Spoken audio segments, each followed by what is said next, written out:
ผู้ชายชักเคืองพี่น้องโมนาว่าผู้ชายฮะเตอเตอเฮ็ดเพื่อผู้ชายว่าน้ำต้องผู้ชายนั่นบ่น่ะชื่ออะไรผู้ชายน้ำน่ะชาวลิน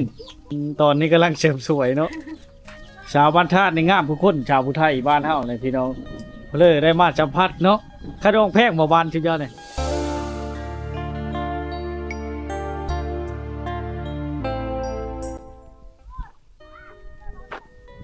ครับใช่สบายดีเอ็มชีนคนนะวิดีโอนี้เฮามาอยู่ที่หมู่บ้านคาดนักแล้วเนาะ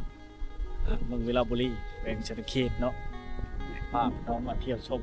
วิถีชีวิตแล้วก็ภาพบรรยากาศภายในบ้านกับเจ้าเนาะในฤดูหนาวน้องมาเป็นยังไงเนาะเดี๋ยวเฮามาติดตามชมกันเนาะฤดูกาลนี้เขาเจ้าน้ำหน้าแซงเลยหลายเนาะหลังจากแล้วนะ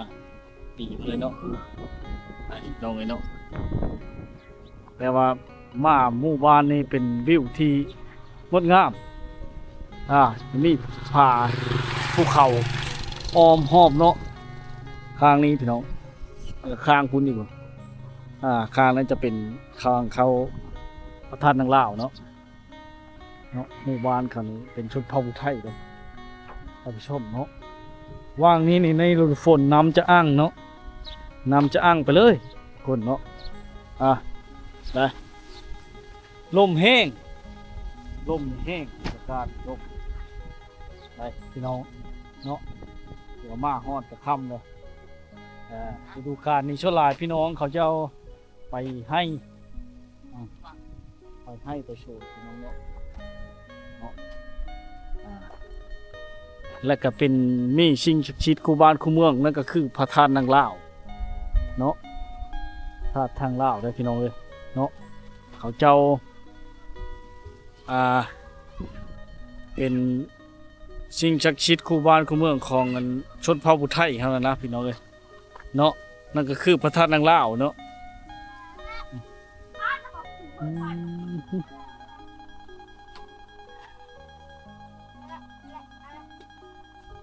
เขาเจ้าฤดูกาลนี้แล้วก็เปลี่ยนแปลงเลยเนาะจากการแล้วให้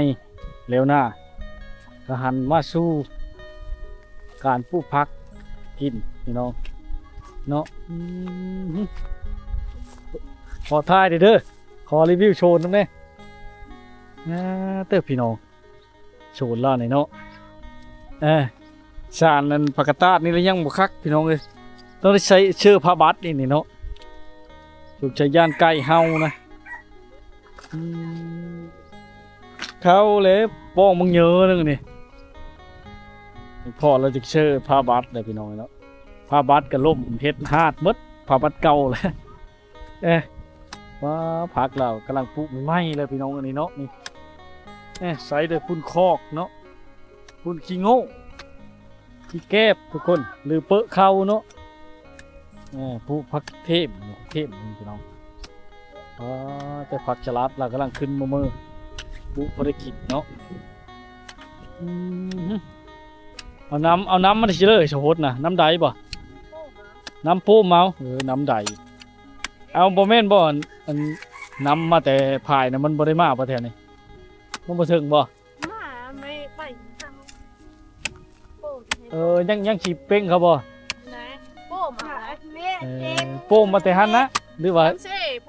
โป้น้ำเช่น้อยกูพี่เลิศนี่จะซอยป่ะน่ะเอ้าเย็บพักได้แล้วนะ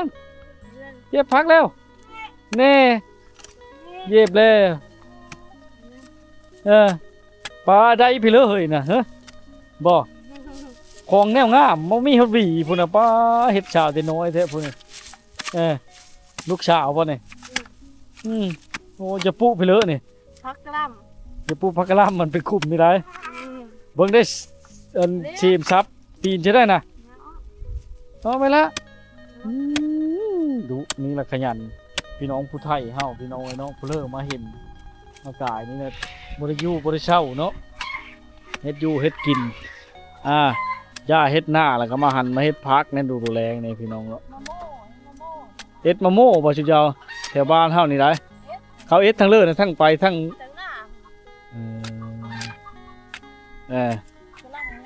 กำลังงามเนาะกำลังเริ่มปุ๊บมะโม่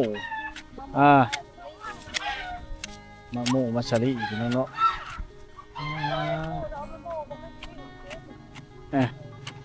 นี่แหละพ่อเนาะผู้ขายบ่หรือผู้กินน่ะชื่อเจ้าเฮ็ดเจ็บๆนี่น่ะ กิน ผู้กินพอได้กินนี่แหละเนาะ เข็มไม่ลายเยอะ น้ำบักโซนน้อยเนาะต้องใช้น้ำอันมาแต่โพพายพอแล้วมันจะบ่เพิงจะนี่โอ้เก็บค่าไฟแพงอีกแล้วโอ้บรรยากาศพี่น้องเนาะนี่แหละเพิ่มชาติน้ำเปรเพิ่มเผ่าไทยครับพี่น้องผู้ใหญ่กับใหญ่น้อยกับน้อยแตกต่างกันไปแล้วเนาะโอ้ยคักแต่ข้างนี้แล้วบ่ทันได้หุ้มเจ้านี่เนาะ ชาญประชานหางครับใช้โดยไม้ไผ่ไม้จากไผ่นะเป็นของลิ้นละอันลูกหลานเราบรรยากาศโอ้ภูเขางามเลยบ้านนี้พี่น้องเนาะหมู่บ้านทานนี่มานี่มันได้ประทับใจย่ามนั้นเนาะพี่น้องได้มาสัมผัสย่ามใดนะคักวิวธรรมชาติที่สวยงามเนาะแต่เขาเจ้ามาแต่วัดได้นี่พี่น้องมาแต่วัดทัดนางลาวเนาะดอกไม้บางงามมาแต่วัดบ่ เข็มขายกันเป็น ขายคันมะเบงมันแต่วัดทัดนางลาวคำจำนี้ละมาเลยเนาะมันคำเลยเนาะมือมดแล้วฉัน คำนี้เมื่อมันแหละโอ้พี่น้องเนาะบรรยากาศงามแรงมันวิวงามประทับใจในหลังนี้กำลังก่อคู่มือนี่มันมีการก่อสร้างเนาะเริ่มการก่อสร้างแล้วพี่น้องเนาะโอ้น้ำจากธรรมชาติใช่งามพี่น้องเลยมาแต่หัวผายเพื่อได้น้ำมันนี่กันเนาะมันผ่านตัวนี้ก็บอกมันยังไปบ้านนาเตอร์นะบ่นี่นั่นบ่ ขายนักเตอร์ ทั้งหารขายเคืองบ่นี่ผู้สาวเนาะผู้สาวชักเคืองพี่น้องโทษโง่ตัวนั้นเก่งเลยต้องความเลยบ่หนาวบ่ผู้สาวฮะเห็นผู้สาวอาบน้ำพี่น้องแล้วชักเคืองอยู่เนาะ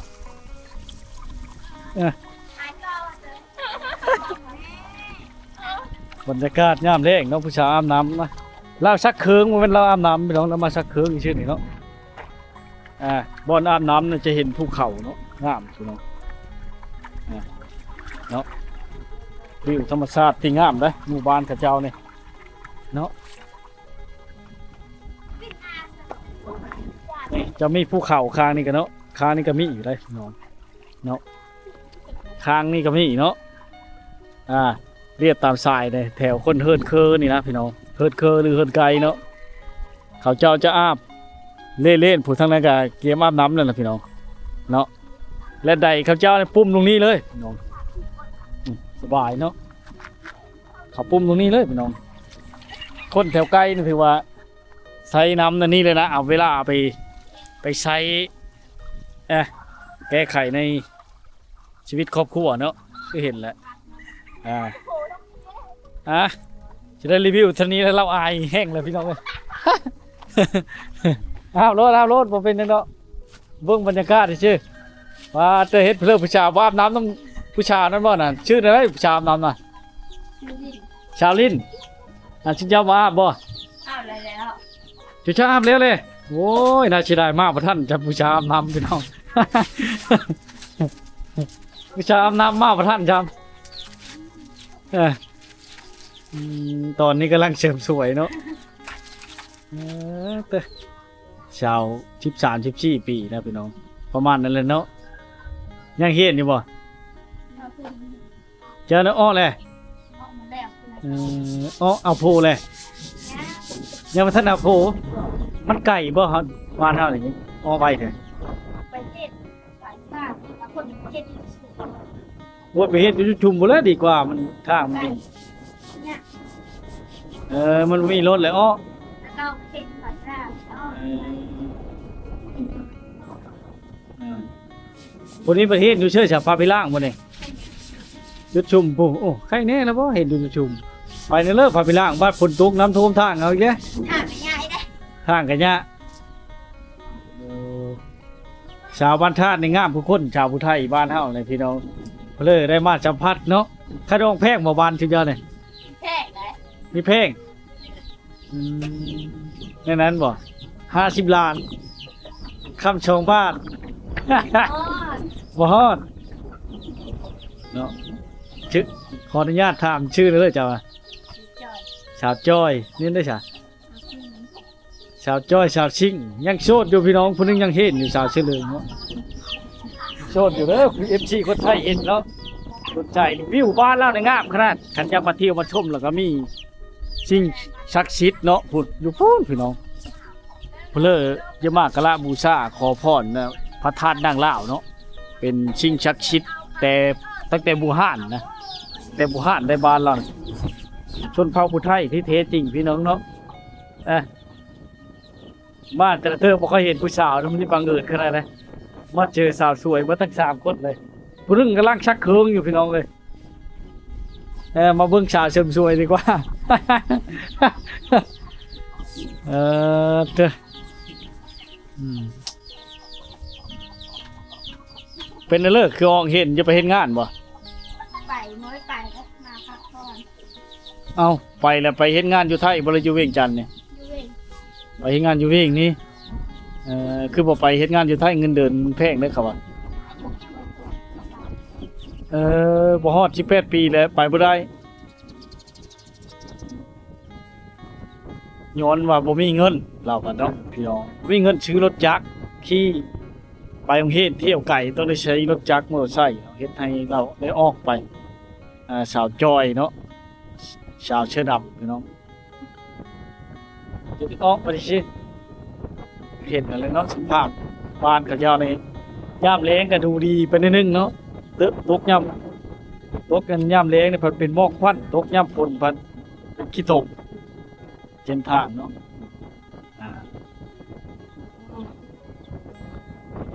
บรรยากาศหนาวๆเนาะจูเชลเลอร์เฮิร์นเจ้าชนะจอยอันนี้แหละอันผู้นี้ได้จ้ะก็คือนี้ นะ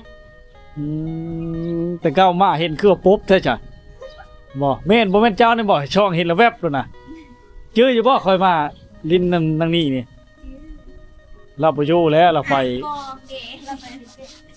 เราไปเฮ็ดงานแล้วอยู่สวรรค์ก็เลยบ่ได้ค่อยมาหากะมาตั้งแต่เดือน8ผมบ่ได้มาเลยย้ายงานเลยนี่น้องเนาะอะไรทูนแม่สิทายนี่กูมารับเบนเฉย ฮะ ยังเฮ็ดอยู่บ่จ้านะอ้อแหละ อ๋อแล้ว อ้อแหละเอาเป็นยังคืออ้อแหละบัดนี้ ยกมา4แล้ว จงมาชี้แล้วอ้อบ่มีคุณเห็นต่อชวนหลายเขาเจ้าย่องเห็นเนาะอายุจักปีเขายังเอาโผล่อยู่บ้านนี่บ่ชวนหลายฮะ 16 17เขาเอาอะไร อะไรเจ้าได้ฉาบพัฒนายังหาในคู่บ่พอ แล้วเช่ายังโสดอยู่ ยังโชดพี่น้องโชดก็อายกองอีหลีเนาะกูบ้าพังไทยสิเห็นบ่บาดนี่ นี่บรรยากาศน้ำแรงๆเนาะอยู่นี่ก็ฮอดฤดูน้ำแรงนี่เขาเจ้าป้อยแล้วงอกควายพี่น้องเต็มอยู่นี่พี่น้องเลยเนาะงอกควายเขาเจ้าเลยเต็มอยู่พี่น้องอู้อยู่ในบ้านงามไปอีกแบบเนาะบรรยากาศปาดเด้อพี่น้องเลยนี่แหละเนาะปล่อยแบบธรรมชาติเลยพี่น้องเนาะธรรมชาติงามแรงที่บ้านธาตุนางลาวเนาะงามเลยพี่น้องเนาะ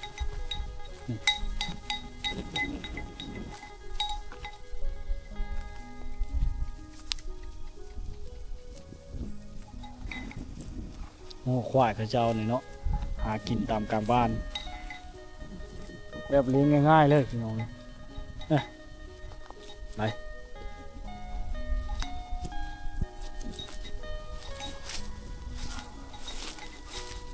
มีน้ำเซ่น้อยเนาะเขาเจ้าผ่านเนาะ